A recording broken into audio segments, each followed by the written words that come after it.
What's up, y'all? Remy TV back again with another video, back again with another reaction, and today we're going to be reacting to the Harrison Butker,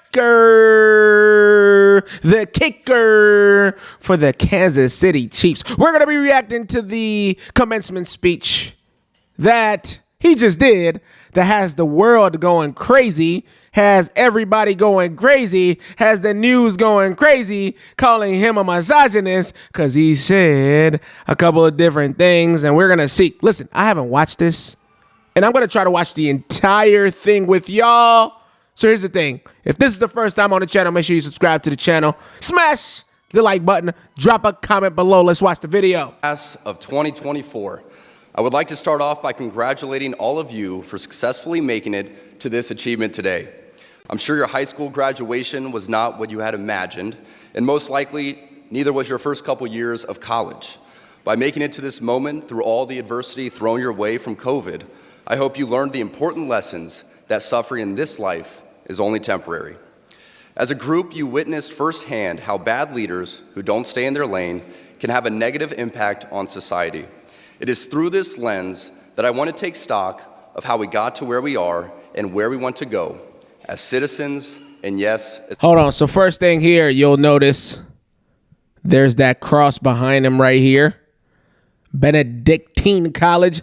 That is a Catholic college, Catholic school. He's Catholic. So you got to understand, people have different values and beliefs. I am a Christian.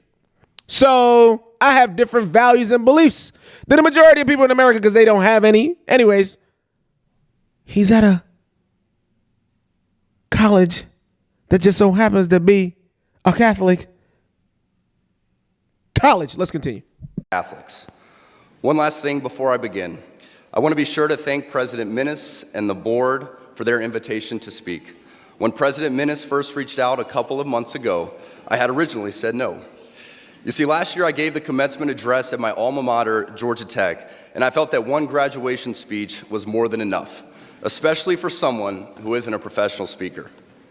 But of course, President Minnis used his gift of persuasion and spoke to the many challenges you all faced throughout the COVID fiasco and how you missed out on so many milestones the rest of us older people have taken for granted. While COVID might have played a large role throughout your formative years, it is not unique. Bad policies and poor leadership have negatively impacted major life issues. Things like abortion, IVF, surrogacy, euthanasia, as well as a growing support for degenerate cultural values in media, all stem from the pervasiveness of disorder. Our own nation is led by a man who publicly and proudly proclaims his Catholic faith, but at the same time is delusional enough to make the sign of the cross during a pro-abortion rally. He has been so vocal in his support for the murder of innocent babies that I'm sure to many people, it appears that you can be both Catholic and pro-choice. He is not alone. From the man behind the COVID lockdowns to the people pushing dangerous gender ideologies onto the youth of America, they all have a glaring thing in common. They are Catholic. This is an important reminder that being Catholic alone doesn't cut it. These are the sorts of things we are told in polite society to not bring up. You know, the difficult and unpleasant things. But if we are going to be men and women for this time in history, we need to stop pretending that the Church of Nice is a winning proposition. We must always speak and act in charity, but never mistake charity for cowardice. It is safe to say that over the past... Just so you know, I don't disagree with a damn thing he just said, but let's continue. Years, I've gained quite the reputation for speaking my mind. I never envisioned myself nor wanted to have this sort of a platform, but God has given it to me, so I have no other choice but to embrace it and preach more hard truths about accepting your lane and staying in it. As members of the church founded by Jesus Christ, it is our duty and ultimately privilege to be authentically and unapologetically Catholic. Don't be mistaken, even within the church, people in polite Catholic circles will try to persuade you to remain silent. There even was an award-winning film called Silence, made by a fellow Catholic, wherein one of the main characters, a Jesuit priest, abandoned the church and as an apostate, when he died is seen grasping a crucifix, quiet and unknown to anyone but God. As a friend of Benedictine College, His Excellency Bishop Robert Barron said in his review of the film, "It was exactly what the cultural elite want to see in Christianity: private, hidden away, and harmless." Our Catholic faith has always been countercultural. Our Lord, along with countless followers, were all put to death for their adherence to her teachings. The world around us says that we should keep our beliefs to ourselves whenever they go against the tyranny of diversity, equity, and inclusion. We fear speaking truth because now, unfortunately, truth is in the minority. Congress just passed a bill where stating something as basic as the biblical teaching of who killed Jesus could land you in jail. But make no mistake, before we even attempt to fix any of the issues plaguing society, we must first get our own house in order, and it starts with our leaders. The bishops and priests appointed by God as our spiritual fathers must be rightly ordered. There is not enough time today for me to list all the stories of priests and bishops misleading their flocks, but none of us can blame ignorance anymore and just blindly proclaim that that's what Father said. Because sadly, many priests we are looking to for leadership are the same ones who prioritize their hobbies or even photos with their dogs and matching outfits for the parish directory. It's easy for us laymen and women to think that in order for us to be holy, that we must be active in our parish and try to fix it. Yes, we absolutely should be involved in supporting our parishes, but we cannot be the source for our parish priests to lean on to help with their problems. Just as we look at the relationship between a father and his son, so too should we look at the relationship between a priest and his people. It would not be appropriate for me to always be looking to my son for help when it is my job as his father to lead him. St. Jose Maria Escriva states that priests are ordained to serve and should not yield to temptation to imitate lay people, but to be priests through and through. Tragically, so many priests revolve much of their happiness from the adulation they receive from their parishioners, and in searching for this, they let their guard down and become overly familiar. This undue familiarity will prove to be problematic every time because, as my teammate's girlfriend says, familiarity breeds contempt. St. Jose Maria continues that some want to see the priest as just another man. That is not so. They want to find in the priest those virtues proper to every Christian and indeed every honorable man: understanding, justice, a life of work, priestly work in this instance, and good manners. It is not prudent as the laity for us to consume ourselves in becoming amateur theologians so that we can decipher this or that theological teaching, unless, of course, you are a theology major. We must be intentional with our focus on our state in life and our own vocation. And for most of us, that's as married men and women. Still, we have so many great resources at our fingertips that it doesn't take long to find traditional and timeless teachings that haven't been ambiguously reworded for our times. Plus, there are still many good and holy priests, and it's up to us to seek them out. The chaos of the world is unfortunately reflected in the chaos in our parishes, and sadly, in our cathedrals too. As we saw during the pandemic, too many bishops were not leaders at all. They were motivated by fear of being sued, fear of being removed, fear of being disliked. They showed by their actions, intentional or unintentional, that the sacraments don't actually matter. Because of this, countless people died alone without access to the sacraments, and it's a tragedy we must never forget. As Catholics, we can look to so many examples of heroic shepherds who gave their lives for their people, and ultimately, the church. We cannot buy into the lie that the things we experienced during COVID were appropriate. Over the centuries, there have been great wars, great famines, and yes, even great diseases, all that came with a level of lethality and danger. But in each of those examples, church leaders leaned into their vocations and ensured that their people received the sacraments. Great saints like St. Damien of Malachi, who knew the dangers of his ministry, stayed for 11 years as a spiritual leader to the leper colonies of Hawaii. His heroism is looked at today as something set apart and unique, and ideally, it should not be unique at all. For as a father loves his child, so a shepherd should love his spiritual children too. That goes even more so for our bishops, these men who are present-day apostles. Our bishops once had adoring crowds of people kissing their rings and taking in their every word, but now relegate themselves to a position of inconsequential existence. Now, when a bishop of a diocese or the bishops' conference as a whole puts out an important document on this matter or that, nobody even takes a moment to read it, let alone follow it. No. Today, our shepherds are far more concerned with keeping the doors open to the chancery than they are with saying the difficult stuff out loud. It seems that the only time you hear from your bishops is when it's time for the annual appeal, whereas we need our bishops to be vocal about the teachings of the church, setting aside their own personal comfort and embracing their cross. Our bishops are not politicians, but shepherds. So instead of fitting in the world by going along to get along, they too need to stay in their lane and lead. I say all of this not from a place of anger, as we get the leaders we deserve. But this does make me reflect on staying in my lane and focusing on my own vocation and how I can be a better father and husband and live in the world, but not be of it. Focusing on my vocation while praying and fasting for these men will do more for the church than me complaining about her leaders. Because there seems to be so much confusion coming from our leaders, there needs to be concrete examples for people to look to in places like Benedictine, a little Kansas college built high on a bluff above the Missouri River, are showing the world how an ordered, Christ-centered existence is the recipe for success. You need to look no further than the examples all around this campus, where over the past 20 years, enrollment has doubled, construction and revitalization are a constant part of life, and people, the students, the faculty and staff, are thriving. This didn't happen by chance.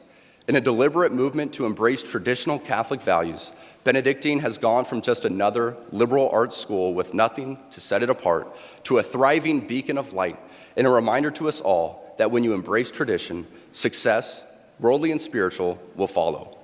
I am certain the reporters at the AP could not have imagined that their attempt to rebuke and embarrass places and people like those here at Benedictine wouldn't be met with anger, but instead met with excitement and pride.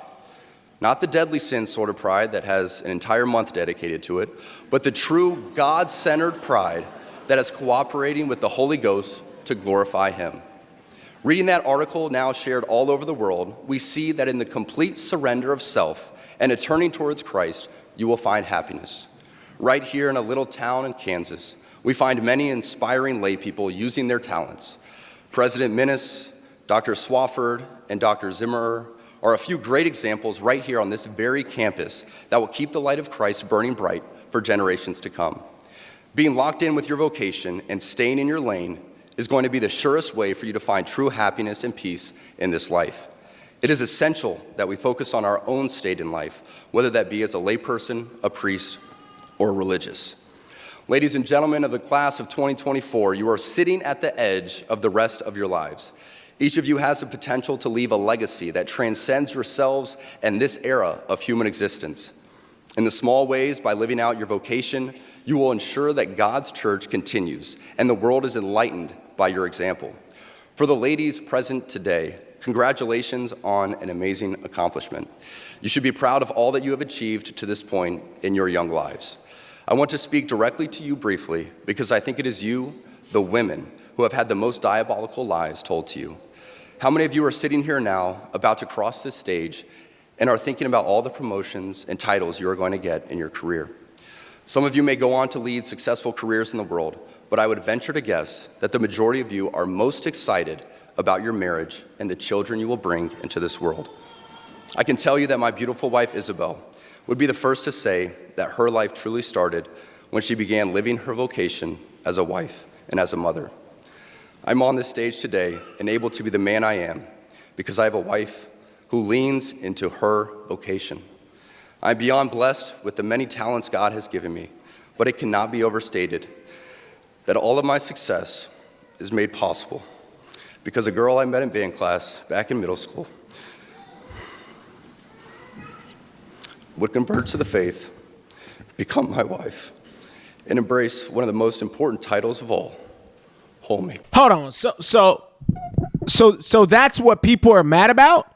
So that's what women are mad about? Like, what did he just say? What did he say? That is so alarming. He said, this is obviously a guy that cares about his wife, his kids, This is obviously a guy that is speaking at a Catholic school, talking about his Catholic values and principles. What are you mad about? We have other things to be mad about. Y'all are mad about this? You're mad that he said there are some women. He said the majority of the women in here who want to be great mothers, great wives. Wow. Wow. Be mad. Really? Let's continue.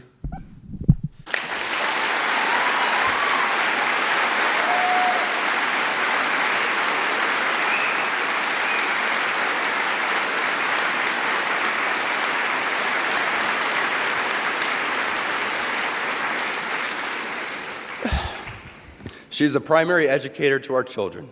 She's the one who ensures I never let football or my business become a distraction from that of a husband and father.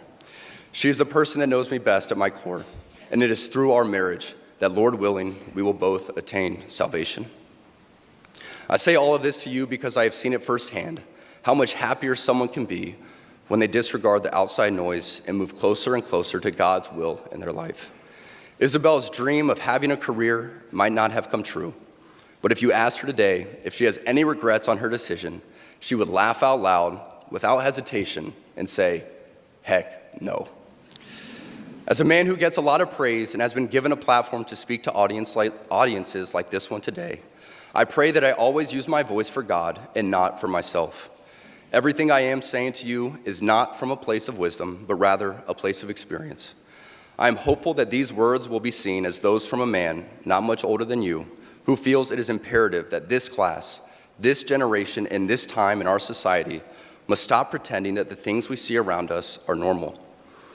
Heterodox ideas abound even within Catholic circles, for let's be honest, there is nothing good about playing God with having children, whether that be your ideal number or the perfect time to conceive. No matter how you spin it, there is nothing natural about Catholic birth control. It is only in the past few years that I have grown encouraged to speak more boldly and directly, because as I mentioned earlier, I have leaned into my vocation as a husband and father, and as a man. To the gentlemen here today, part of what plagues our society is this lie that has been told to you that men are not necessary in the home or in our communities. As men, we set the tone of the culture, and when that is absent, disorder, dysfunction, and chaos set in. This absence of men in the home is what plays a large role in the violence we see all around the nation. Other countries do not have nearly the same absentee father rates as we find here in the US, and a correlation could be made in their drastically lower violence rates as well. Be unapologetic in your masculinity, fighting against the cultural emasculation of men. Do hard things. Never settle for what is easy. You might have a talent that you don't necessarily enjoy, but if it glorifies God, maybe you should lean into that over something that you might think suits you better. I speak from experience as an introvert who now finds myself as an amateur public speaker and an entrepreneur, something I never thought I'd be when I received my industrial engineering degree. The road ahead is bright. Things are changing, society is shifting, and people, young and old, are embracing tradition. Not only has it been my vocation that has helped me and those closest to me, but not surprising to many of you, should be my outspoken embrace of the traditional Latin Mass. I've been very vocal in my love and devotion to the TLM and its necessity for our lives. But what I think gets misunderstood is that people who attend the TLM do so out of pride or preference. I can speak to my own experience, but for most people I have come across within these communities, this simply is not true. I do not attend the TLM because I think I am better than others, or for the smells and bells, or even for the love of Latin. I attend the TLM because I believe, just as the God of the Old Testament was pretty particular in how he wanted to be worshiped, the same holds true for us today. It is through the TLM that I encountered order and began to pursue it in my own life. Aside from the TLM itself, too many of our sacred traditions have been relegated to things of the past, when in my parish, things such as Ember Days, days when we fast and pray for vocations and for our priests, are still adhered to. The TLM is so essential that I would challenge each of you to pick a place to move where it is readily available. A lot of people have complaints about the parish or the community, but we should not sacrifice the Mass for community. I prioritize the TLM even if the parish isn't beautiful, the priest isn't great, or the community isn't amazing. I still go to the TLM because I believe the holy sacrifice of the Mass is more important than anything else. I say this knowing full well that when each of you rekindle your knowledge and adherence to many of the Church's greatest traditions, you will see how much more colorful and alive your life can and should be. As you move on from this place and enter into the world, know that you will face many challenges. Sadly, I'm sure many of you know of the countless stories of good and active members of this community who, after graduation and moving away from the Benedictine bubble, have ended up moving in with their boyfriend or girlfriend prior to marriage. Some even leave the Church and abandon God. It is always heartbreaking to hear these stories, and there is a desire to know what happened and what went wrong. What you must remember is that life is about doing the small things well, setting yourself up for success, and surrounding yourself with people who continually push you to be the best version of you. I say this all the time, that iron sharpens iron. It's a great reminder that those closest to us should be making us better. If you are dating someone who doesn't even share your faith, how do you expect that person to help you become a saint? If your friend group is filled with people who only think about what you're doing next weekend and are not willing to have those difficult conversations, how can they help sharpen you? As you prepare to enter into the workforce, it is extremely important that you actually think about the places you are moving to. Who is the bishop? What kind of parishes are there? Do they offer the TLM and have priests who embrace their priestly vocation? Cost of living must not be the only arbiter of your choices, for a life without God is not a life at all, and the cost of salvation is worth more than any career. I'm excited for the future, and I pray that something I have said will resonate as you move on to the next chapter of your life. Never be afraid to profess the one holy, Catholic, and apostolic church, for this is the church that Jesus Christ established, through which we receive sanctifying grace. I know that my message today had a little less fluff than is expected for these speeches, but I believe that this audience and this venue is the best place to speak openly and honestly about who we are and where we all want to go, which is heaven. I thank God for Benedictine College and for the example it provides to the world. I thank God for men like President Minnis who are doing their part for the kingdom. Come to find out, you can have an authentically Catholic college and a thriving football program.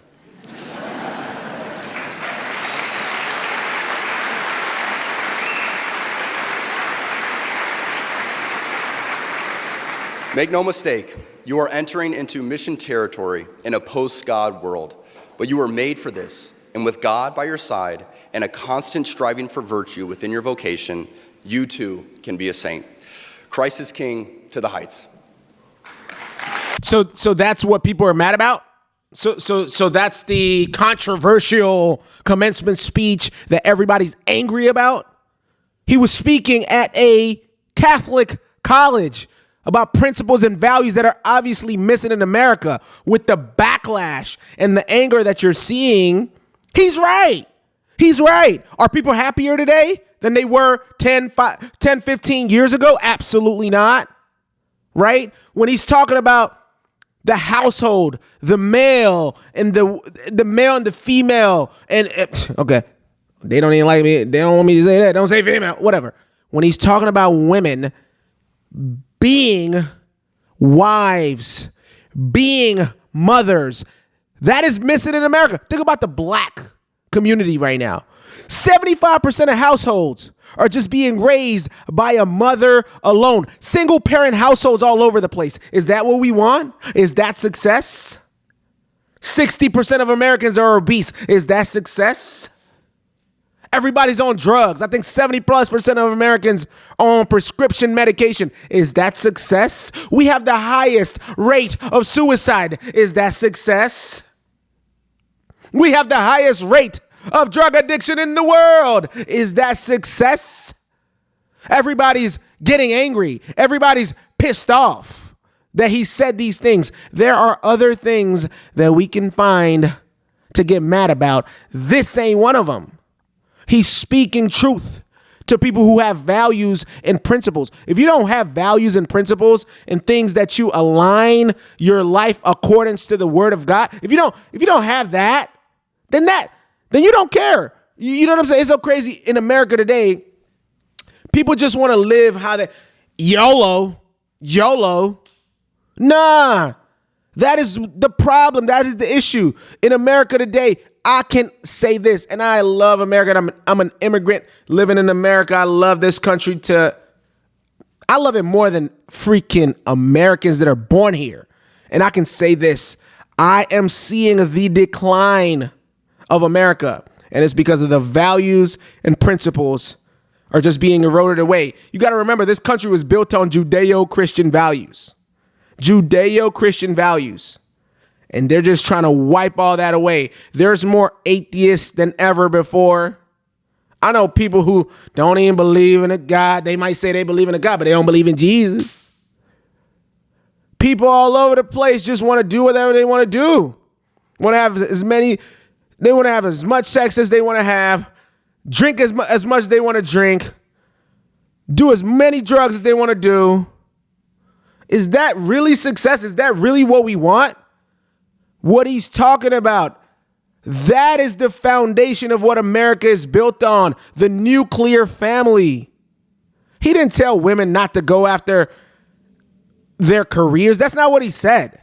He said, okay, you guys do want to do that, but he said the majority of you guys, you're looking forward to being a mother. You're looking forward to your vocation of being an amazing wife. He said, men, stop letting people emasculate you. What is wrong with that? We want stronger men. We want weaker or stronger men.